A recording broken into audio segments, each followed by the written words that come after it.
the longitude-based calculation of time. When we consider longitude-based calculation of time, it is important to understand the concept of rotation, the shape of Earth. Okay, the total time Earth takes to complete one rotation is 24 hours. The total degrees that it will complete in 24 hours are 360 degrees. The 360 degrees of rotation will be completed in 24 hours. These 360 degrees will be completed in 24 hours. When we convert 24 hours into minutes, it will be 1440 minutes. So to complete 1 degree of rotation, the Earth takes 4 minutes of time. Okay. In 1440 minutes, it completes rotation of 360 longitudes. So to understand calculation of time, it is important to understand two concepts. They are EZA and WLS. When we travel towards east on the globe, we have to add 4 minutes per each degree. When we travel towards west on the globe, we have to subtract 4 minutes per each degree. These two principles are called as EZA and WLS. East gain add and west plus subtract are the two rules which allow us to calculate the time easily around the globe. Let's consider one example for longitude-based calculation of time. If we move towards east on the globe, we have to add 4 minutes per each degree. If we move towards west on the globe, we have to subtract 4 minutes per each degree. Just take one example. The time at prime meridian is 12 p.m. The time at 15 degrees east is automatically we are moving towards east. So 15 degrees towards east, we have to add 4 minutes per each degree. 15 into 4, 60 minutes will be added. The time will be 1 p.m. at 15 degrees east. In the same manner, west we have to subtract 15 into 4, 60 minutes will be subtracted. It becomes 11 a.m. In this manner, we can use EZA and WLS principles for calculation of time. International dateline. The international dateline is located halfway around the world from the prime meridian or about 180 degrees east or west of Greenwich. Okay, this is the reference point for dividing the total globe into 24 time zones.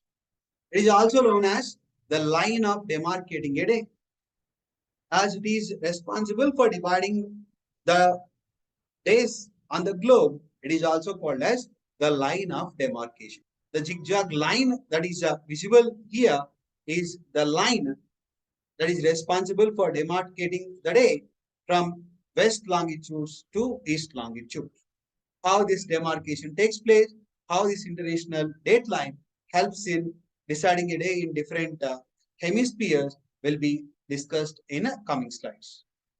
Before we discuss about how the international dateline actually works, let's discuss about why this dateline is not straight. You can clearly see that it is not a straight line, right? This dateline runs from North Pole to South Pole and marks the divide between Western Hemisphere and Eastern Hemisphere. Whether it is not straight, it divides the globe into different time zones and it helps in division of day from one hemisphere to another. Why this is not straight? It is not straight. It zigzags to avoid political and country borders. Just to ensure that parts or islands of one country or one island country remain in one hemisphere or one particular time zone, this went zigzag. And to not cut some countries in half, and also based on the decisions taken by some islands in the Pacific Ocean about their time zone, as they based on their international relations with the neighboring countries. Some countries in the Pacific Ocean decided to follow the time zone of a big neighboring country. So this line went zigzag based on the decision taken by island countries based on time zone. One is not to cut an island country into half or different parts in different time zone, and to keep all the political boundaries within a particular time zone, and based on the decision taken by some of the island countries, even though they are located in Western Hemisphere, they decided to follow the time of a major country located in Eastern Hemisphere like Australia. Based on their decision, they are now in a time zone that is belongs to Eastern Hemisphere or Western Hemisphere. These are different factors behind why this date line is not straight. What exactly happens? What exactly happens when we cross this international date line? Okay, when we cross this international date line, suppose when we cross it from Western Hemisphere, when we enter in Eastern Hemisphere, we have to add a day. A person crossing international date line, when he enters into Eastern Hemisphere, he need to add 1 day. Suppose a person moves away from this hemisphere, and if he is going to Western Hemisphere from Eastern Hemisphere, if he is going to Western Hemisphere, then he must subtract 1 day. Suppose if it is Monday here, if he moves to the Western Hemisphere, it will become Sunday. If it is Sunday in Western Hemisphere, once he crosses this international date line and enters Eastern Hemisphere, he has to add 1 day. Then Sunday will become Monday. In this manner, the international date line is very important in demarcating a day. If your direction of travel is towards east when you cross international date line, then you have to subtract 1 day based on direction of travel. When you cross international date line from eastern longitudes to and enter western longitudes, you are moving in east direction. In such case, when you enter western hemisphere, you have to subtract 1 day. In the same manner, when you travel towards west, that means when you travel from western longitudes and when you enter eastern longitudes, you have to add 1 day. Depending on which time zone the country follows, the time difference on either side of line is not always 24 hours. Generally, what we feel, the two parts will have 24 hours of time difference. It is not correct. Based on the time zone, the time difference will be calculated again. This is only applicable for change of day, not 24 hours. It is only applicable for change of day. Sunday will become Monday. Again, calculation of time is the same concept that we discussed in the previous part, like EZ and WL.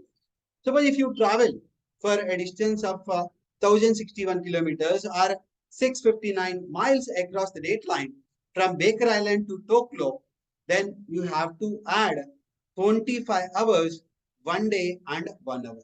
It is not uniform throughout the international date line or on the both sides of equator. It depends on time zone. It depends on direction of travel.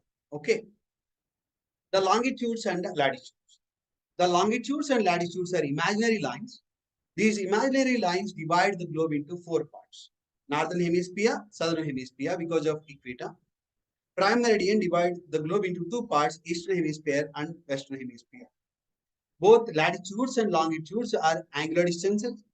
These are useful for locating a place accurately on the globe. The combination of latitudes and longitudes forms grid system. Grid system is useful for identifying a particular place on the globe accurately. Latitudes are useful for estimation of climate. Longitudes are useful for calculation of time throughout the globe.